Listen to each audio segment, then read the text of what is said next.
देखिए, आपने यही प्रूव कर दिया कि आप कितने दिल फेंक हैं।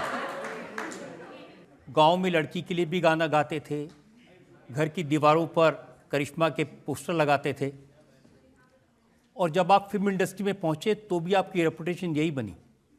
तो मुझे लगता है वो जवानी जवानी नहीं जिसकी कोई कहानी नहीं।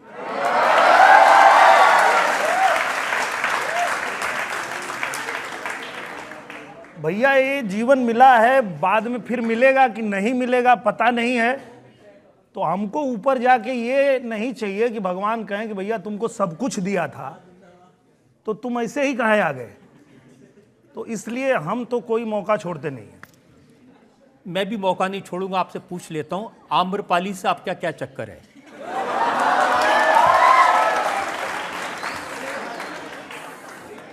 अच्छा, ये ना जो हमारे दर्शक हैं ये चक्कर यही बनाते हैं। तो जब मैं पहले पाखी जी के साथ फिल्में करता था और कहीं स्टेज पे जाता था तो ऑडियंस बोलती थी, ए भैया तनी भौजी को बुलावा, भौजी को बुलावा। तो वो बोलती थी, अरे ये लोग ऐसा क्यों बोल रहे हैं? हम बोले आपको पता है ना, बोलने दो, अगर वही बोल के खुश हो रहे हैं तो क्या दिक्कत है। और जब अब आम्रपाली जी के साथ फिल्में बनने लगी और जब मैं आजमगढ़ में जाता हूं, अब मैं चुनाव प्रचार में हूं और जनता बोलती है दिनेश लाल यादव जिंदाबाद, आम्रपाली भौजी जिंदाबाद। तो मैं बोलता हूं, अरे यार क्यों किसी का जीवन बर्बाद कर रहे हो आप लोग। शादीशुदा हूं, 2 बच्चे हैं मेरे, इतनी खूबसूरत हीरोइन है, वो शादी करेंगी तो किसी मतलब ऐसे व्यक्ति से करेंगी जो उनको पसंद आएगा। आप लोग जबरी उनको क्यों भौजी बना रहे हो? लेकिन सर क्या करें, मतलब जिसके साथ फिल्म करते हैं। पूछा गया कि निरुआ से आपकी क्या दोस्ती है, क्या रिलेशन है, क्या आपकी शादी हो गई है? उन्होंने जो जवाब दिया वो सुन लीजिए। निरुआ से अफेयर, इससे अच्छी बात और क्या हो सकती है? फिर उन्होंने कहा कि इतना अच्छा साथी मिल जाए तो शादी करने का मतलब तो गंगा नहाना हो गया। सर ये आज हम लोग अदालत में बैठे हैं, जज साहब भी हैं, आप लोग कोई ऐसा कानून बना दीजिए कि एक बीबी और 2 बच्चा रहते हुए मैं एक और शादी कर सकूं तो मैं भी कर लूंगा। हर थोड़े दिन में इंस्टाग्राम पर आपकी शादी की तस्वीरें पोस्ट की जाती हैं। कुछ तस्वीरें मैं दिखाना चाहता हूं लोगों को सबूत के तौर पे, और ये कहकर ही आप लोगों के अंदर ये भावना भरते हैं कि भौजी कौन है।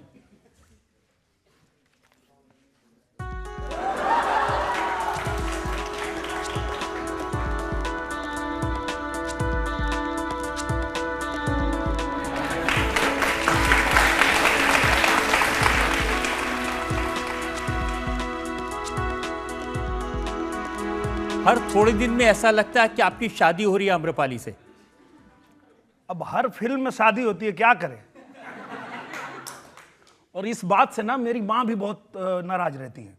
जब मैं गांव जाता हूं तो पहले बुलाते, इधर आ। तो मतलब बोलो ना, सुन रहे हैं, नहीं इधर आ। तो नजदीक बुला लेगी और पहले पकड़ लेती है कि भागने ना पाए, और बोलती है एक बात बताओ, जब उससे शादी तुम्हारा एक बार हो गया तो अगला फिल्म में फिर क्यों उसी के लिए लड़ाई करता है? कभी इधर से खून निकलेगा, कभी इधर से गोली लग जाती है, कुछ हो जाता है। तुमको बचपन से पाल पोस के कितना तकलीफ से हम बड़ा किए, तुमको पता है? बोलते अरे माई नकली है वो सब। बोलते अरे नकली है तो एक बार सही है ना, तुम बार बार काहे करता है? तो हम बोले अच्छा ठीक है, हम कोशिश करेंगे अगला फिल्म में हम बोलेंगे कि शादी मत रखो, बाकी सब रखते हैं।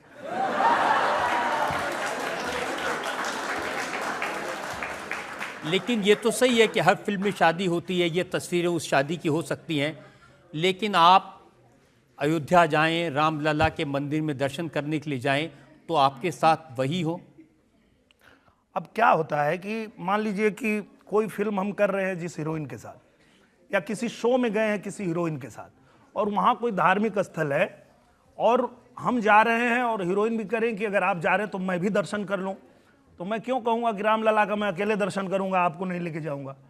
तो साथ में जाते हैं फिल्म के दौरान, तो ऐसा देखने में लगता है कि हर जगह साथ में जा रहे हैं। इतने इनोसेंट भी नहीं हैं आप। मैंने एक इंसिडेंट के बारे में जानकारी हासिल की है। राम भद्राचार्य जो बड़े सन्यासी हैं, साधु हैं, उनको मिलने गए और उन्होंने आम्रपाली को देखकर आपसे पूछा कि आपकी बहन है क्या, और आपने कहा कि ये तो अब अर्धांगिनी बन चुकी है। बताता हूं, उसके पीछे कारण है। हम गए बाबा का दर्शन करने और बाबा मेरे जाते ही कह रहे, अरे निरहुआ सटल रहे, आओ आओ आओ आओ। हम गए, पैर छुए, प्रणाम किए, बाबा हमसे मजा लेने लगे। बोले ये तुम्हारी बहन है? तो हम भी बाबा से मजा ले लिए कि नहीं, ये हमारी अर्धांगिनी है। अगर मतलब वो हम लोग के गुरु हैं और वो सब कुछ देखते हैं। वो तो यहाँ तक उन्होंने कहा है कि उन्होंने भगवान राम को भी देखा है। तो जब आप इतना देखें तो ये 35 फिल्म में मेरी मतलब बीवी बनी है, वो देख ही नहीं रहे हैं, और एक भी फिल्म में बहन नहीं बनी है और बोल रहे हैं कि बहन है। जज साहिबा कुछ कहना चाहती हैं आपसे? आदेश। अब जब गीत संगीत की फरमाइश चल निकली है तो मेरा अनुरोध आपसे है कि जिस गीत से आपकी पहचान बनी वो तो आपने पेश किया, लेकिन सुर संग्राम के दौरान मैंने देखे आपके कितने लोकप्रिय गीतों को कॉन्टेस्टेंट्स आकर गाते थे।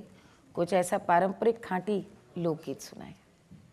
एक गीत उस समय मैंने गाया था कि इलाहाबाद से मैं हमार पतोह कैले बा, अजब से आइल बाई घरवा में कोह कैले बा। तो उसका जवाब भी था कि एही तरह पेच हमार धैले रहलू तू, उहे करेले पतोहिया जवन कैले रहलू तू। तो ये तो उस समय था। अभी जब मैं गांव में जाता हूं और लोगों से मिलता हूं, माताओं बहनों से मिलता हूं, तो जो लोग पहले ये बोलते थे कि पढ़ी लिखी बहू नहीं चाहिए, मतलब वो आई है तो बड़ा तंग कर रही है, खाना नहीं बना रही, ये नहीं कर रही है, वो नहीं कर रही है, पढ़ी लिखी पतोह से मतलब चिढ़ती थी सास। आज वही लोग उनका सुर बदल गया जब से महिला आरक्षण बिल आया है। तो अब वो लोग क्या कह रही हैं कि बेटा के जैसे पतोहियों के पढ़ावल जाई हो, बेटा के जैसे पतोहियों के पढ़ावल जाई हो, अब तो लोकसभा पतोहियों के लड़ावल जाई हो।